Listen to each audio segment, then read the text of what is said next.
This fight, your fight, continues to serve as a source of inspiration for many who seek to preserve their communities from the vagaries of unconscionable development. We've stood together because we understand that every instance of unencumbered displacement only accelerates the pace and reinforces the sense of inevitability that these forces rely on to succeed. This city, your city, my city, our city, of sisterly and brotherly love, is not for sale. Thank you. You and we, your allies, are positioned to demand the dignity that the principle of self-determination deserves.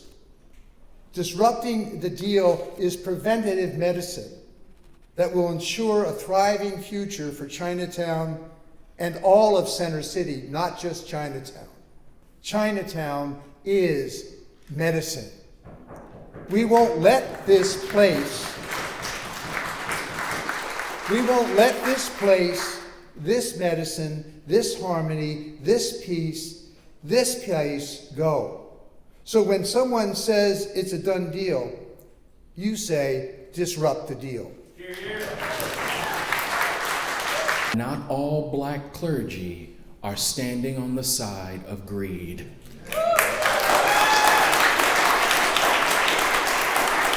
I am standing here with you to remind you that when pariahs come after communities of color like yours, beautiful, beautiful communities like yours and like mine can come together and take down Goliath. Don't believe the hype. Black preachers and some white preachers stand right here next to you, with you, because we see the beauty of who you be. My mother actually immigrated to Philadelphia in the early 70s and was a Sunday school principal here in Chinatown back then when my parents first met. And my folks actually had their first date across the street here. And so this neighborhood means a great deal to me and my family. And we're here to gather together to recognize that there is something we can do together, and that's very important. We believe that the proposed arena is not only an existential threat to Chinatown, but that it presents years of trouble for the city at large.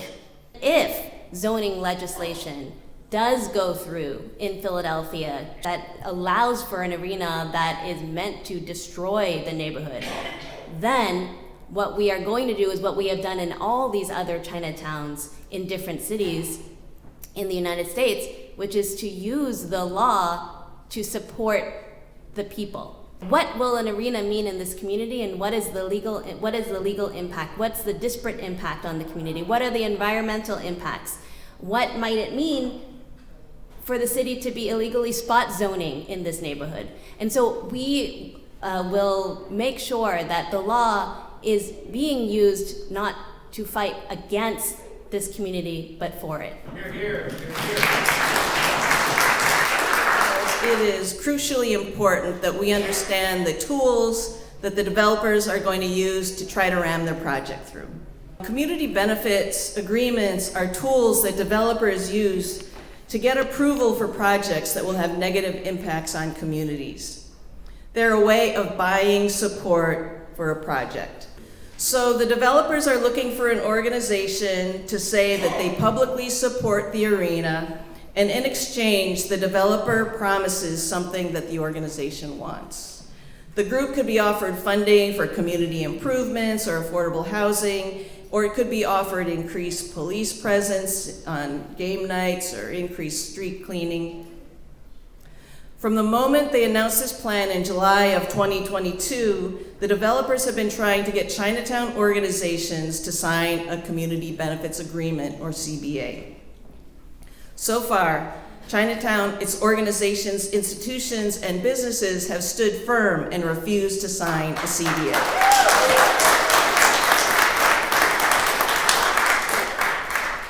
This is so important because Councilman Squilla wants a community benefits agreement in place in order to make it easier for him to support the arena. So there are some things about CBAs that we need the Chinatown community to understand. One, any group or even fake group can sign a community benefits agreement with the developer, and the developer will use this as proof that the community supports their project. Here in Philadelphia, we know that no one organization can speak for Chinatown. We are a multitude of voices, a multitude of organizations. We have to understand there is a very real danger that some organizations will see this as a chance to get some quick cash, some prestige, perhaps recognition by powerful city leaders. The developers have been bragging that they have $50 million. This is $50 million spread out over 30 years. Think about it. That's $1.7 million a year. So divided by 400 small businesses in Chinatown, that's like $4,000 a small business. And that's only for the businesses, right? How could that possibly compensate for the losses that these businesses will suffer? But the most important point is this. If we view this arena as a threat to the very survival of our Chinatown, then what could developers possibly offer us to make up for the destruction of our beloved Chinatown? What good would it do to build a low-income housing project in Chinatown if there is not a community left to nurture the people in that housing project? If there is no grocery store, no Chinese-speaking doctor, no church, no jobs for people with limited English.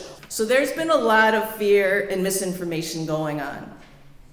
And I wanted to share this important information because CBAs are one of the hurdles that the developers will have to pass over in order to get the arena built.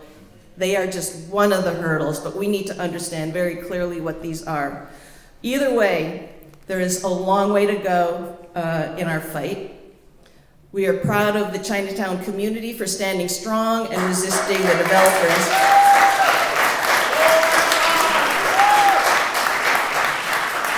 A year and 4 months on, they've been doing this since day one. They've been trying to get an agreement, and so far we have resisted the developers' attempts to buy our support.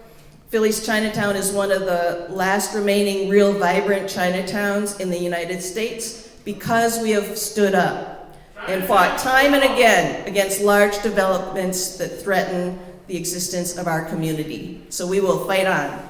How would this impact our community? How would this impact our city? Environmental, safety, social, health and well-being, economics, community, traffic, all of these things. A community is comprehensive, our needs are comprehensive. We ask that the city study all of these things. We did the research, we did the work, we gave them a proposal to use to answer all these questions so that they could make a sound decision. That is not what they chose to do. The big study that we know that the city is going to be basing their decision on whether this is a go or a no-go is the independent, that's in quotes, economic impact study.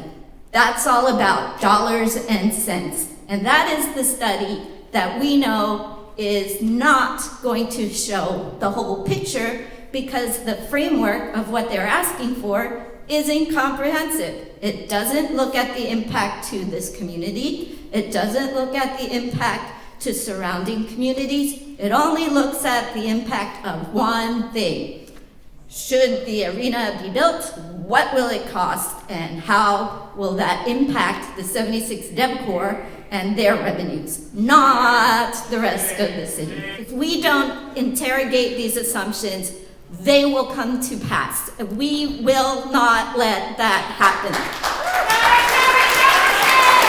I want to talk a little bit about this organization called The Shift. The Shift was created by the High Commissioner for Human Rights at the United Nations. And after investigating what is happening to Chinatown here, they issued a letter of concern to the developers regarding our human rights. This is an excerpt from the letter. The development of 76th Place will impact the enjoyment of both the right to housing and the right to participate in cultural life in a way which particularly and disproportionately affects people of Asian heritage. What they're saying here is this proposal is racist at its core. The need to protect the rights of the community outweighs the need for a new basketball arena, because the development could be located at an alternative area which does not impact a racialized community, and because the team could remain in its existing arena, which has recently undergone significant upgrading. The developers expect us to tire out, to lie down, to give up, because we're all volunteers. We all have jobs, families. They have billions of dollars. They hire people to do things for them. But we will always fight for our community. We will always fight for our people. And we will always fight for justice. And we are not alone. We have support from other communities. Even here right now, we have Ward 1, Ward 2, Ward 39A, Franklin Bridge North neighbors, Pennsport neighbors. They have all said no to the arena. We will never give up.